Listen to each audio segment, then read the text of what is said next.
Good morning, everybody. Welcome to the Saturday morning live stream. This morning, I have a special guest, Isabella Buchanan. She is my daughter. Would you like to say hello? Hi, I'm the guest speaker today. We are going to talk about the topic mindful response versus knee-jerk overreaction, and how it benefits us to find ways to respond in a mindful manner versus overreacting. And Isabella, I know you had a fantastic example of this. Would you like to give it? Yes.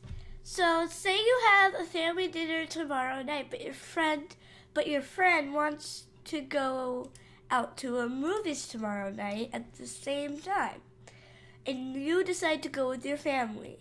When you tell them, they may not be thinking about their words. They may just react and be really mad at you for not going with them. What you need to do is when people yell at you, it gets on your nerves. It doesn't mean to yell at you. You just pick something. It's your choice. It's a free country. And when you pick something, your friends may not like what you picked. Say I picked an apple for lunch. My friend picked an orange. He's mad at me. I don't care. But you cannot yell back. It'll just make the fight more effective. So what you need to do is you need to think about your response, and then you need to say it. Say well, I picked this. I know you're mad at me, but I think family should come first. So what would you say is your most effective technique when something like this happens and you find yourself getting maybe frustrated with that person or with the situation? How do you stay mindful instead of maybe overreacting? Well, usually we start to overreact, Mm-hmm. right, when that happens, because we don't have time to think. We're just really mad at them. So when you know that you're going to overreact, you're going to stop talking, and you're going to take some deep breaths, and you got to think about your words. Mm-hmm. Because the words are the most important part. It's not like your arms are moving. Like when we talk, our arms move, And when our words come out, it affects everything that you're talking to. You may say something that you didn't mean to, but you can think about it first. Sometimes you think about something you want to say, and it's not really a complete sentence, but in your mind it was. It's all different.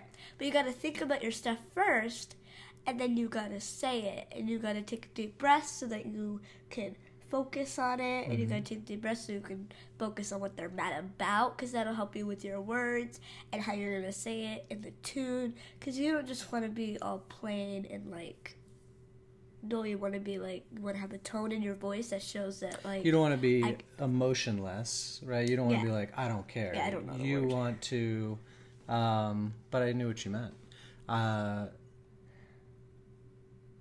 So you want to think about it, still stand your ground, but then be understanding and compassionate. Is that what you were saying? So you don't want to be just even. You want to be able to express how you feel and how you like to feel and why. Right. And just say, I'll talk to you tomorrow, and walk away if they don't get really back to normal. Mm-hmm. And try the next day, because my friend sometimes doesn't talk to me for a day when we get in a fight, and then the next day we're perfectly fine and we're playing soccer together. It's kind of a thing. It depends on your relationship, and it's over. The dinner, the movies, they're over. The movie's out, the dinner's gone, done. Everything, it's in the past. You don't want to be on the past, but some people don't think that way, and that's okay, because they may not think about that. And I don't think there's anything wrong with that. But no, there's not. It's okay. Yeah. Everybody has different ways of thinking and responding. And I think that by taking the time to think through your response, you are you're setting an example sometimes for others. And I like the way that you talked about making sure that your response is not just even, right? Because like you don't I care, do this. right? Like, hey, this is what I do. Your response is compassionate so that they don't feel like you don't care, right? Because it's important for you to be able to stand your ground, like you were saying, and to be okay with your decision and not overreact, and also for them to feel as if you do understand their point of view and you do care, but you're choosing not to overreact. You're choosing to stay mindful and calm. Yep. And there's a lot of benefits with that, to staying mindful, wouldn't you say? Yeah, because you can stay calm, and when you're in a fight with somebody, you don't need to overreact, because sometimes we start to, but when you overreact, it just gives more power to the drama. It's like a car engine. The gas is your drama. You give more gas to the car. Mm-hmm. As That's you a do really more good drama. analogy. Yeah. And then it'll start running and running and running, and you can't stop it. Yeah, there's momentum to it. There's a momentum to drama, and there's a momentum to the emotions in our body, because when we get angry or when we start to overreact, because you said it earlier, a lot of times we just overreact. That's just our nature, right? It's just our instinct. It's our instinct, because we have several different layers of brain. Did you know that? We have a well, we do. We have a reptilian or instinctual brain, and that brain is designed to protect us. So when things weren't as safe as they are now, that brain would tell us to not put our hand in fire. It was instant. It reacts, because that's how it kept us safe. But over time, we've learned to use our outer brain, which I believe is the neocortex. That's where our conscious thinking comes into play. And so the responses of the different brains, the reptilian, that first brain, that instinctual brain, is first on purpose to keep us safe in case there's like a tiger, fell from the ceiling all of a sudden. You freeze, and then you can't move, and then you get eaten. That's my instinct. You freeze, and then you run. Like, you freeze, and then you run. That's my instinct. Or maybe, you never know. Maybe your instinct would be like, get the heck out of there. Maybe toss I don't know if anybody can see Loco in the back, but our cat's in the back there.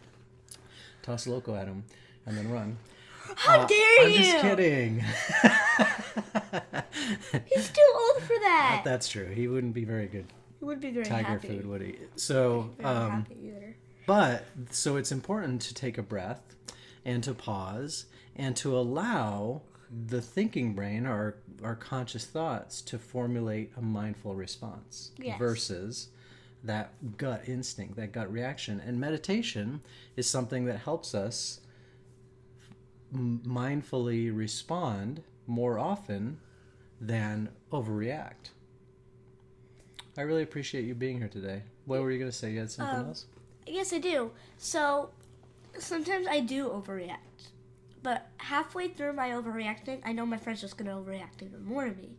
So, what I have to do is I have to calm down. So, I calm down. And this is what gets me to overreact again. I calm down, and then she's like, why are you yelling at me? I'm like, I'm not yelling at you. And she's like, yeah, you are. I'm like, you are. And that gets me really mad because I wasn't. I was calming myself down after that overreacting. I was speaking to her, and I'd be like, well, I didn't do that. And she'd be like, why were you yelling at me? How do you solve that? How do you resolve that?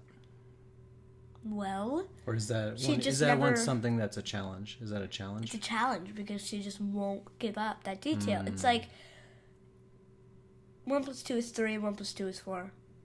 Your friend says it's 4, you say it's 3. They won't stop.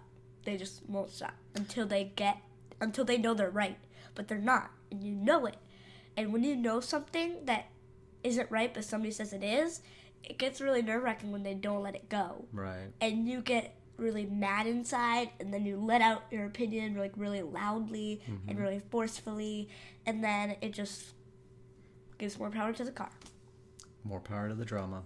And that's when it's important to do. So in our meditations, I know you listen to them a lot, we'll do the deep belly breath into our belly, and we'll push out our belly when we breathe. And the reason we do that is we're stimulating the vagus nerve, which elicits a relaxation response in our body. Whether we want to respond or not, our body's going to, or whether we want to relax or not, our body is actually going to relax. So that's one of the reasons why we always start off with the belly breath. So that's a good time when you are in that mindset of you know that you're right. How important is it, right? How important is your inner peace versus being right? Dr. Wayne Dyer used to talk about that a lot. What's more important, your inner peace or being right? So we'll go ahead and do a meditation. Does that sound good? Yep. You gonna meditate with me? Great. Thank you so much, Isabella, for being here today. You're welcome. Go ahead. I hope you guys liked this topic and the technique in which we talked about. Yeah, your wisdom is quite inspirational. I appreciate your point of views and your help. I also have one more thing to say right before the live stream ends. Oh. Okay. Go eat some cantaloupe. Well, thank you everybody for being here. I appreciate your participation in the live meditation and this topic. Please let us know in the comments what you thought about today's topic and the advice, and please take this forward into your weekend. Subscribe. Oh, and click like on the Facebook page or on the YouTube. Thanks for reminding. But I will be a YouTuber soon. Not right now, though. All right. Thank you, everybody. Have a great day. Bye.